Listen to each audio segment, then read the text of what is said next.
It is that time of year once again when we get to proper cross-country mountain bike racing. But to go along with this video, instead of just doing a standard race recap, I would like to go into a little bit of detail on what goes through my head at some of these events, because my brain, I don't know about you, plays tricks on me. So to get the formalities out of the way, please, if you enjoy this kind of content, make sure you like, subscribe, hit the bell notification, all of that jazz. You know how it works. Let's just jump into my weekend, because it was a phenomenal weekend. So to kick things off, I actually did my first ever super fight. Basically, it's a grappling match where I already know my opponent. It's not a tournament format. It was a blast, but I trained my butt off for a no-gi match. A gi is the thing that you wear in jiu-jitsu. Trained my butt off for no-gi, only to arrive at the event to find out that my opponent was under the impression this was a gi match, so I quickly borrowed one of my friend and the instructor's gi to do this match. To quickly liken what happened there, that is like training your butt off for a road bike event only to show up and realize that it is a mountain bike race, so you borrow your friend's mountain bike and you hit the ground running. If you want more info on that, I would be more than happy to do a complete video on it because it was a wild day. Sunday was not optimal, but I'm not making excuses. My goal for Sunday was this is the first round for the state championships. I really just wanted some points for that, if I am being honest. I'm in the single speed division. It is a completely open category. Show up on the day. It is a small group. For the Winter Short Track Series, the single speed division was the biggest group, so it was a little bit of a change there. We had like 45 racers or something like that all the time at short track. But yeah, let's just jump into the race because I kind of want to go over what was going through my head at some of these. One preface I do have to state, I kind of got to cut the audio and fast forward maybe a little bit right here to the start because there was some music playing and YouTube does not like the copyright claims that go on with this stuff, so that's why the sound is weird. You get set, go! One beer, go back!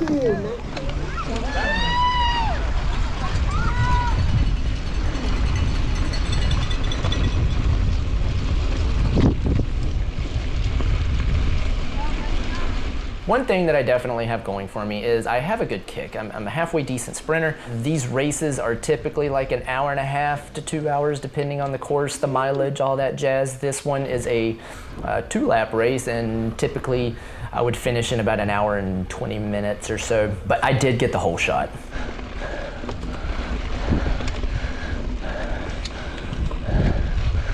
I knew once I got the whole shot, this is pretty steady downhill for a little while. Like it flattens out and then it's like almost falls flat going downhill. So this is where I was recovering because my brain went into overdrive once I got the whole shot, and you have to talk yourself off of a ledge because immediately I was thinking, all right, I got the whole shot, let's go for this. And then I started feeling like my upper back was super tight and it was hurting, and it's like, okay, calm down.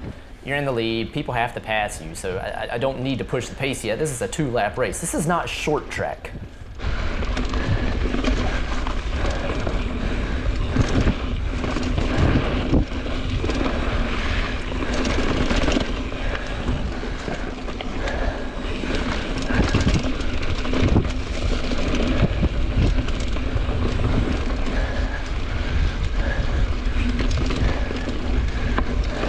My legs felt okay. I wouldn't say that I was prepped and ready to go 100% for this, but I showed up. But my upper body, it was just sore. My neck was a little sore because the day before I was defending some chokes and some neck cranks. It basically feels like you slept on the floor. If you're over 30 and you've ever slept on a hardwood floor, that's what I felt like the next day. So I had some like aches and pains and creaks and cracks. I was gonna set a good tempo. I wanted to keep my heart rate mid-range. I didn't want to really go anaerobic too much.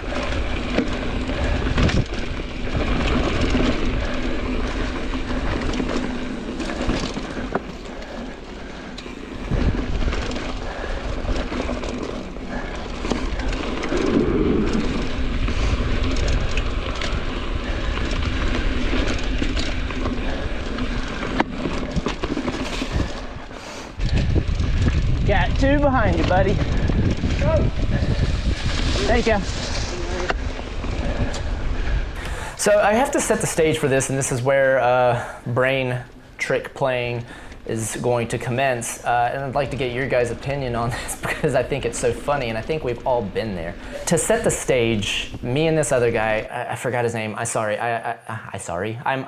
apologize. I forgot your name. I think his first name's James, maybe. I set a decent enough pace that we're up the trail. We're 1-2 right now, riding together. There's a couple switchbacks where you could see far enough behind you that I knew we bare minimum had 45 seconds to a minute. So we were pretty far ahead of everyone. Whenever you're ready. Do what now? Go whenever you're ready. Okay.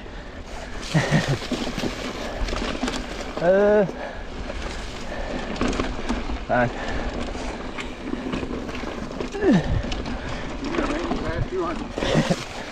I said hold on a minute, dang dude. Alright, no worries. It's just us two.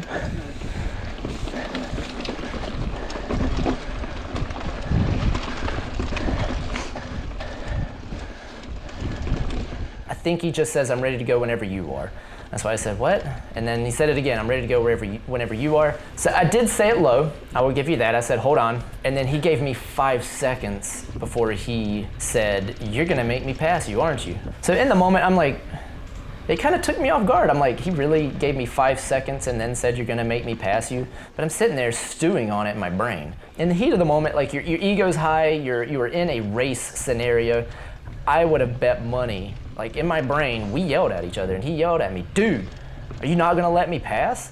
But he didn't do that, right? He held a good pace, I'll give him that. Don't think that I'm telling you guys to do this, but since it was just me and him up the trail and there wasn't people behind me and I wasn't in fear of them catching me, I basically was giving him distance on the descent so I could recover. We'd go up the climbs, he'd get a little bit of room, but I knew for a fact I was riding a little bit faster than him on the descents, on the more technical stuff, not like this trail super techie anyway, but I could catch him on the descents and on the flats. So I'd give him some room and then I would pull him back.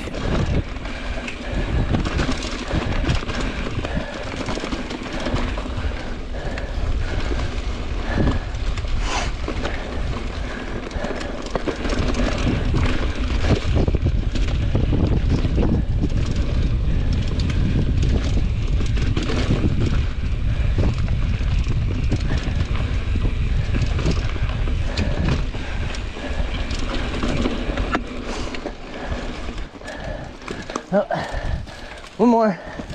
Only got one gear. I'm trying. Thanks, buddy. I started lollygagging a little bit in my head. He actually got a little bit out of sight at one point, and then whenever the trail flattened out, I said, you know what? Screw it. I'm kind of done playing around. Let's just go. Let's race our bicycles.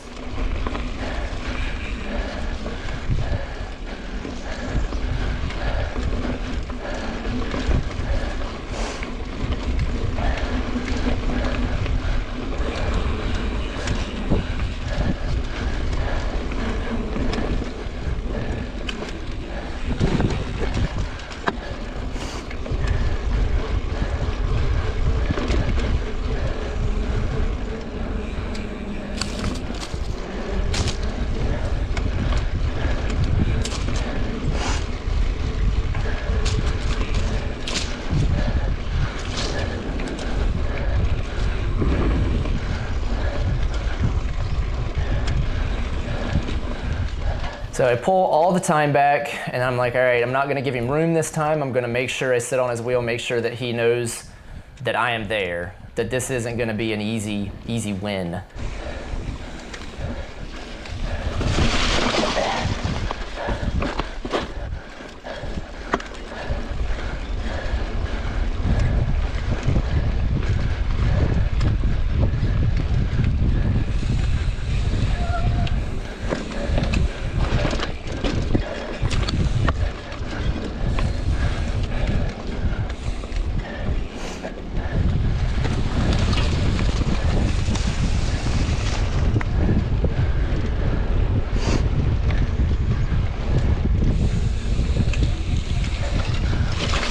Oh man.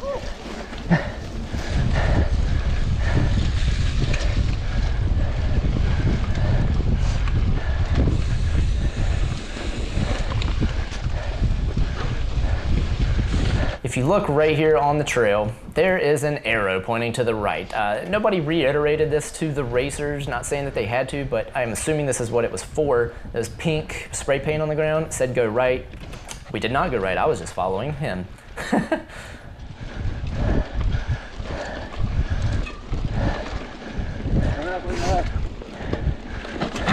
Oh, oh, damn. You all right, buddy?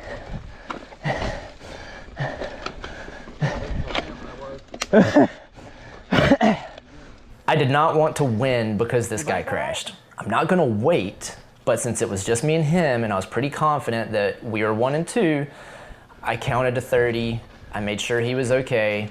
You know, I asked him if I was all right. He said he wasn't up until then, so I'm not sure what that meant. Like, I don't know if he scraped his leg or something, but I did give him a good, I soft pedaled for about 30 seconds. I'm like, all right. And then as soon as that 30 seconds was done, I kicked it up a notch. I'm like, all right, let's go. Let's race our bikes.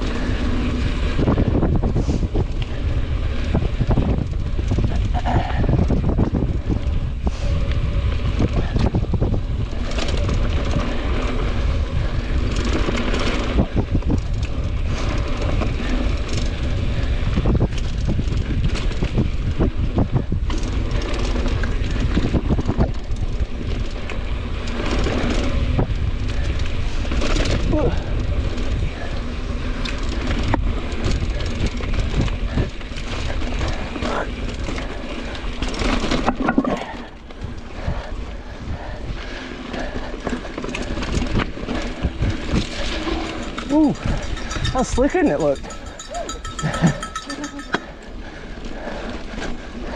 So for the rest of the race, I stayed in the lead. I actually hooked up with the dude. I was catching classes in front of me. I caught the e-bike category, so that means that they do have a motor. And I passed a guy, super nice dude, but he rode great. He just sat on my wheel. He gave me somebody to have with me for the rest of the race instead of just racing by myself. I held on to the bitter end and I got the win for the day. So on round 1 of the state championships, I did get the win. Appreciate you, buddy.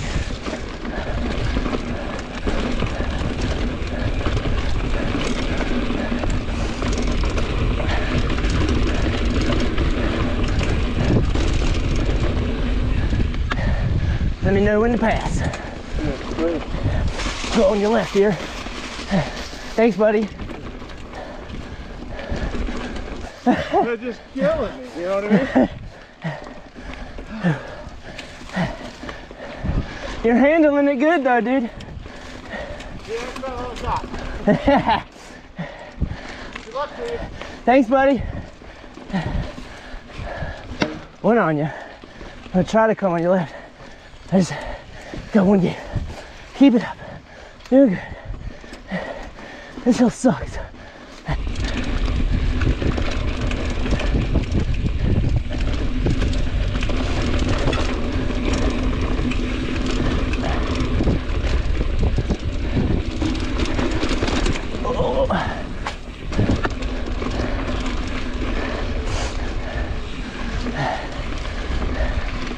The guy that crashed ended up second. I think I pulled 1.5 minutes out of him on lap 2. So I don't know if he had a mechanical. I don't know if he was just achy from crashing or whatever.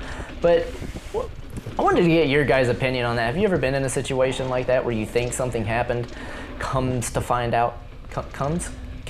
out because I record everything, that it really didn't play out like I thought it did. I just wanted to throw that out there, that it's funny to me how your brain will play tricks on you in these more higher stress situations, I guess. That's why I'm thankful for a GoPro like this where I can go back and watch and kind of make fun of myself.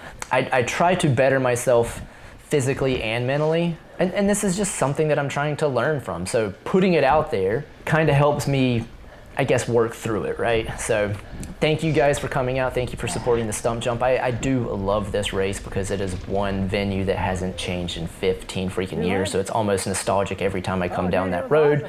Park in the same field that I did. This was one of my first true long mountain bike races. Long, like not short track. The next one is gonna be beginning of May, I think, and that is the second round of the state championships. And again, if you guys wanna see a scrawny mountain biker try to do a grappling match, leave a comment. I'll be more than happy to do a short video on that. But that's what I got for you guys. I love you all. I will see you in the next one. Bye-bye.